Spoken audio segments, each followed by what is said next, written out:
भारतीय film industry के पहले सुपरस्टार कहलाने वाले राजेश खन्ना।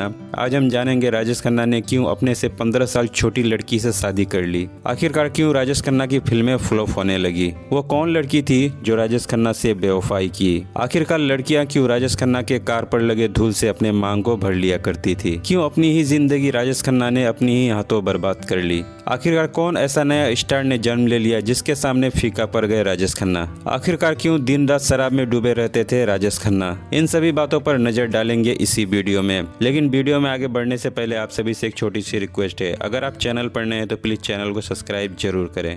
राजेश खन्ना का जन्म 1942 में हुआ था। मां का नाम चंद्रानी खन्ना और पिता का नाम लाला हीरालाल खन्ना। राजेश खन्ना 2 भाई थे, जिसमें से राजेश खन्ना छोटे थे और बड़े का नाम नगेंद्र खन्ना था। लेकिन बहुत ही लोग कम जानते हैं कि राजेश खन्ना का असली नाम जतिन खन्ना था।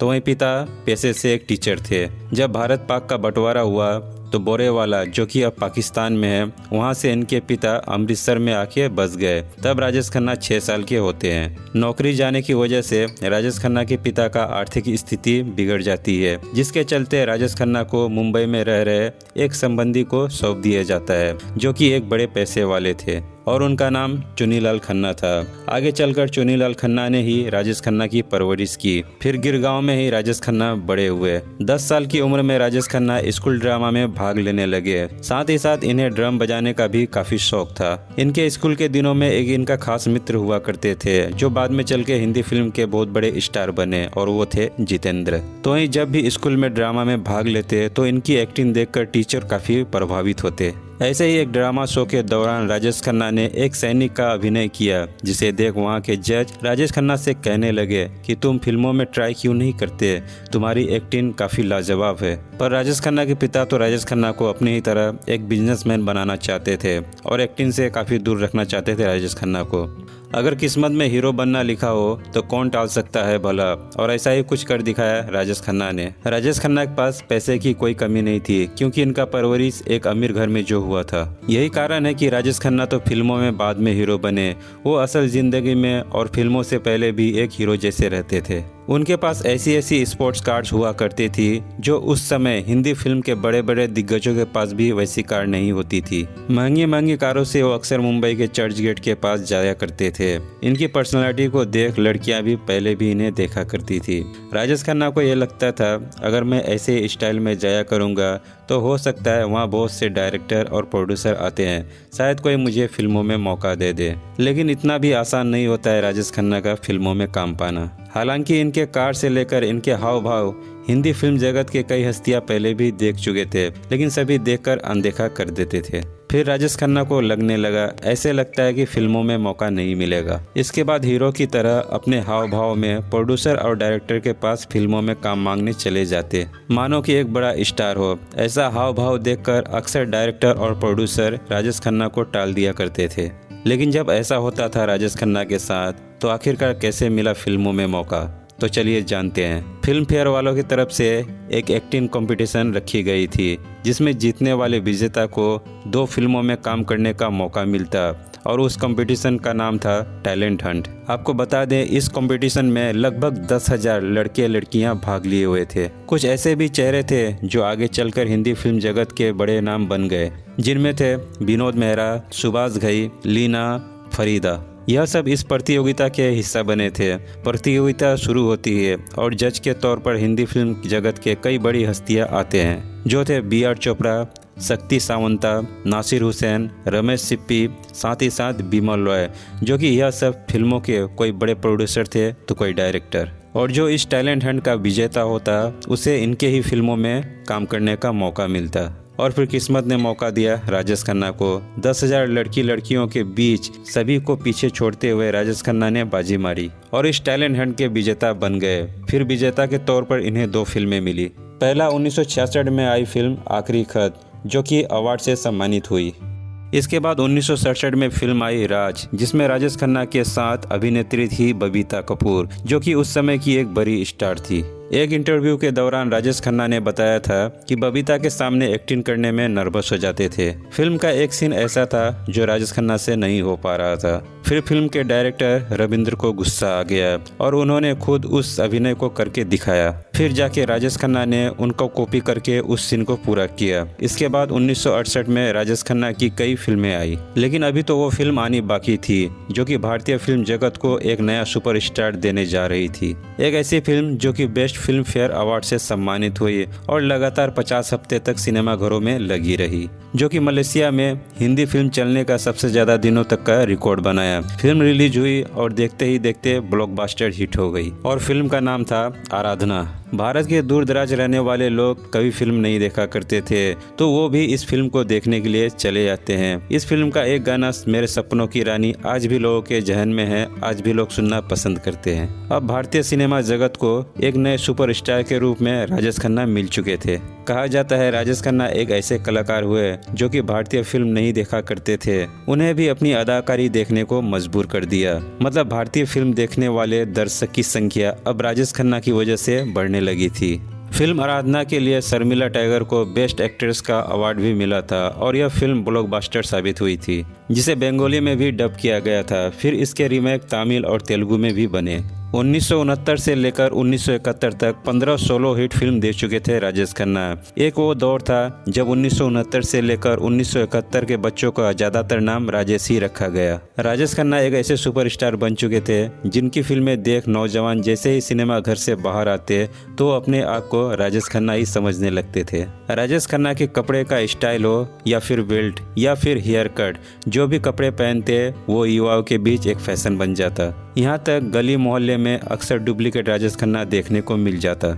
लड़कियां तो राजेश खन्ना के लिए मर मिटती थी। राजेश खन्ना जिस होटल में रात को ठहरते थे, लड़कियां उस होटल के बाहर रात भर खड़ा हो जाती थी। सभी फैंस के मन में बस यही रहता था कि बस एक बार राजेश सर दिख जाएं तो जिंदगी सफल हो जाएगी। कहा यह भी जाता है कि राजेश खन्ना के कार को लड़कियां चूमकर पूरे कार को अपने लिपस्टिक से भर देती थी, तो वहीं कई लड़कियां कार के धूल से अपनी मांग को भी भर लिया करती थी। जहां से राजेश खन्ना का कार गुजरता वहां के धूल को भी लेकर लड़कियां अपने मांग में भर लिया करती थी। ऐसा स्टारडम शायद कभी किसी ने देखा होगा। कहा यह भी जाता है कि राजेंद्र कुमार का बंगला राजेश खन्ना ने सिर्फ एक फिल्म के साइनिंग अमाउंट से ही खरीद लिया था और यह साइनिंग अमाउंट थी 3.5 लाख रुपए। राजेंद्र कुमार अपना बंगला बेचना चाहते थे। जब यह बात राजेश खन्ना को पता चली तो राजेश खन्ना के पास इतना पैसा नहीं होता है कि इस बंगले को खरीद सके। जैसे ही यह बात एक प्रोड्यूसर को पता लगती है, तुरंत 3.5 लाख रुपए राजेश खन्ना को देते हैं और कहने लगते हैं जाओ बंगला खरीद लो, बस इसे मेरी अगली फिल्म का साइनिंग अमाउंट समझना। और जिस फिल्म के लिए साइनिंग अमाउंट मिली थी वो फिल्म थी हाथी मेरे साथी, जो 1970 में रिलीज हुई थी और ब्लॉकबस्टर साबित हुई। फिर राजेश खन्ना उस बंगले को खरीद लेते हैं। तब उस बंगले का नाम होता है डिम्पल, लेकिन बाद में नाम बदलकर आशीर्वाद रख दिया जाता है। फिर बाद में चलकर डिम्पल कपाड़िया यानी कि जो कि राजेश खन्ना की पत्नी थी, इसी बंगलों में आती है। इस बंगले की कुछ खास बातें थी। राजेंद्र कुमार ने यह बंगला 2 फिल्म की साइनिंग अमाउंट से 75,000 रुपये में खरीदी थी। बाद में राजेश खन्ना ने 3.5 लाख रुपए में खरीदी और फिर यह बंगला 2014 में 90 करोड़ में बिकी है। इस बंगले को भूतिया बंगला भी कहा जाता था। लेकिन डिम्पल कपाड़िया से शादी करने से पहले राजेश खन्ना का अफेयर भी काफी सुर्खियों में रहा। 1971 में राजेश खन्ना ने अंजू महेंद्रू को प्रपोज किया और कहा क्या मुझसे तुम शादी करोगी। लेकिन अंजू महेंद्रू ने कहा पहले मुझे अपना कैरियर बनाने दो, फिर मैं सोचूंगी, यह कहकर टाल दिया। आपको बता दें अंजू महेंद्रू भारतीय फिल्म जगत की एक अभिनेत्री थी और शुरुआती दौर में वो एक मॉडल थी। लेकिन बाद में पता चला राजेश खन्ना को कि अंजू किसी और के प्यार में पड़ी हुई है, जिसके बाद अंजू से सारे रिश्ते तोड़ने लगे राजेश खन्ना। फिर बाद में राजेश खन्ना ने डिम्पल कपाड़िया को पहली ही नज़र में अपना दिल दे बैठे। आपको जानकर यह हैरानी होगी कि डिम्पल कपाड़िया राजेश खन्ना के बहुत बड़ी फैन थी। राजेश खन्ना की हर एक फिल्में देखा करती थी। फिल्म बॉबी भी राजेश खन्ना को ऑफर हुआ था, लेकिन राजेश खन्ना के पास समय न होने के कारण उन्होंने इस फिल्म को करने से मना कर दिया। फिर बाद में इस फिल्म में ऋषि कपूर को लिया गया।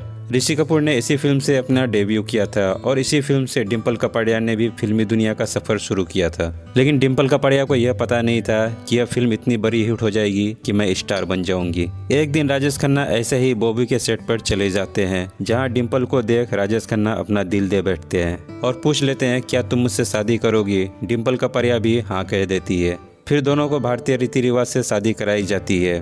फिर पहली बेटी का जन्म होता है जिनका नाम होता है ट्विंकल खन्ना।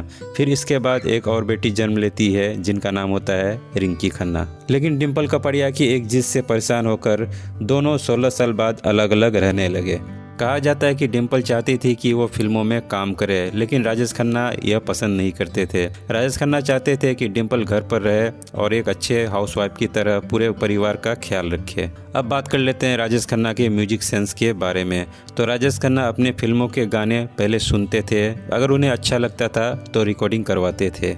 R.D. बर्मन हो या लक्ष्मीकांत प्यारेलाल, एक से एक बेहतरीन गाने राजेश खन्ना के लिए कंपोज किए, जिसे हम आज भी सुनना पसंद करते हैं। तो वहीं राजेश खन्ना की आवाज़ बन चुके थे किशोर कुमार। दोनों की जोड़ी उस दौर में मानो हिंदी फिल्म जगत में एक तूफान सा लाकर खड़ा कर दिया था। ना ही किशोर कुमार की किसी ने बराबरी की आज तक, ना ही सुपरस्टार राजेश खन्ना की। अब आप इसी बात से अंदाजा लगा सकते हैं कि लड़कियां जब राजेश खन्ना की फिल्में देखने जाती थी तो मेकअप करके जाया करती थी, वो भी खास करके राजेश खन्ना के लिए, जैसे मानो राजेश खन्ना पर्दे से सिर्फ उन्हें ही देखने वाले हैं। लेकिन ऐसा क्या हुआ था राजेश खन्ना के साथ, जो सपनों का बंगला आशीर्वाद बिकने की कगार पर आ गया? आखिर कैसे फ्लॉप होने लगे राजेश खन्ना की फिल्में और किसके स्टारडम के आगे गायब हो गए राजेश खन्ना? आखिरकार शराब की लत में क्यों डूब गए राजेश खन्ना? पहले राजेश खन्ना के फ्लॉप और हिट फिल्मों के बारे में जान लेते हैं तो आपको जान के हैरानी होगी। राजेश खन्ना की शुरुआती 4 फिल्में फ्लॉप रही थी, जिनमें से आखिरी खत, राज, औरत और बहारों के सपने शामिल हैं। जिसके बाद पहली हिट फिल्म हुई बंधन। इसके बाद ब्लॉकबस्टर फिल्म आराधना आई। सच्चा झूठा भी ब्लॉकबस्टर रही। हाथी मेरे साथी ये भी ब्लॉकबस्टर रही। अगर देखा जाए तो राजेश खन्ना सबसे ज़्यादा फ्लॉप फिल्में ही दी है। अगर देखा जाए तो ब्लॉकबस्टर फिल्में 4 हैं, सुपरहिट फिल्में 8 हैं, हिट फिल्म 15 है, सेमी हिट भी 15 ही है और फ्लॉप फिल्में 46 हैं और 9 फिल्में डिजास्टर हैं। बाद बाकी ये फिल्में एवरेज के आसपास हैं। खबरों की माने तो राजेश खन्ना ने कुल 170 फिल्में की है। अब बात करते हैं इनके डूबते कैरियर के बारे में। राजेश खन्ना ने जितनी हिट फिल्में दी या ब्लॉकबस्टर दी, उनमें अधिकांश रोमांटिक रोल ही किया था, जो कि दर्शक ने भर भर कर अपना प्यार दिया। लेकिन बाद में राजेश खन्ना रोमांटिक रोल ना करके एक्शन और पारिवारिक फिल्मों की तरफ ध्यान देने लगे, जो कि दर्शक कुछ खास पसंद नहीं किए इन फिल्मों को। जिसके बाद ज़्यादातर फिल्में फ्लॉप होने लगी और बीच में एक आध फिल्में हिट हो जाती थी। दूसरा कारण यह भी है, जब राजेश खन्ना एक सुपरस्टार थे तो उनके बंगलों पर हरदम पार्टियां हुआ करती थी। अगर पार्टी रात तक होगी तो जाहिर सी बात है सुबह उठने में तो देर होगी ही। तो यही कारण था राजेश खन्ना समय पर शूटिंग पर नहीं पहुंचा करते थे, जो कि सुबह का शूटिंग शाम को किया करते थे। लेकिन उन्हें बोलने और सलाह देने का किसी के पास हिम्मत नहीं होती थी, क्योंकि उस समय राजेश खन्ना एक बहुत बड़े सुपरस्टार होते हैं। इन्हीं आदतों से धीरे धीरे डायरेक्टर और प्रोड्यूसर इनसे दूरी बनाना शुरू कर दिया। इसके बाद बॉलीवुड फिल्म इंडस्ट्रीज को एक नया सुपरस्टार मिल चुका था और वो थे महानायक अमिताभ बच्चन। अमिताभ बच्चन की एक के बाद एक हिट फिल्में दे रहे थे। लेकिन इन सब का कारण खुद राजेश खन्ना ही थे, क्योंकि जो अच्छे फिल्म राइटर थे उनसे स्टारडम के गुरूर में राजेश खन्ना झगड़ा मोड़ लेते हैं। जिसके बाद उन राइटरों ने राजेश खन्ना को स्टोरी न देकर अब सभी अच्छे स्टोरी अमिताभ बच्चन फिल्म के लिए देने लगे और अमिताभ बच्चन की फिल्में हिट होती चली गई। इसके बाद काफ़ी चिंताओं में पड़ गए राजेश खन्ना और दिन रात शराब में डूबे रहने लगे। ना ही पास में हिट फिल्में थी और ना ही परिवार। ऐसे में राजेश खन्ना अकेलेपन का शिकार हो चुके थे। उनकी आखिरी हिट फिल्म थी स्वर्ग, जो 1990 में आई थी। अगर फिल्म स्वर्ग के बारे में कहा जाए तो इसमें गोविंदा का भी हिट कराने में बहुत बड़ा हाथ होता है। बाद में कुछ फिल्में भी मिली, लेकिन वो फ्लॉप रही या फिर डिजास्टर साबित हुई, जिसमें से 1991 में आई बेगुनाह, जो कि फ्लॉप रही। फिर 1991 में एक फिल्म आई घर परिवार, जो सेमी हिट रही। फिर 1994 में खुदाई आई, जो कि डिजास्टर साबित हुई। 1996 में आई सौतेला भाई, जो कि फ्लॉप रही। ऐसी कई फिल्में आई जो फ्लॉप रही। आखिरी फिल्म उनके निधन के बाद रिलीज हुई थी, वो थी रियासत, जो 2014 में रिलीज हुई थी। लेकिन 18 जुलाई 2012 को ही भारतीय फिल्म के पहले सुपरस्टार यानी राजेश खन्ना ने अपनी आखिरी सांस ली और हम सबको छोड़कर इस दुनिया से चले गए। इसके बाद उनके सपनों का बंगलो भी 2014 में 90 करोड़ रुपए में बिक चुका, जो कि एक लॉजिस्टिक कंपनी ने खरीद ली। ऐसे ही अपडेट जानने के लिए प्लीज़ चैनल को सब्सक्राइब जरूर कर लीजिए। मिलते हैं अगले वीडियो में, तब तक के लिए धन्यवाद।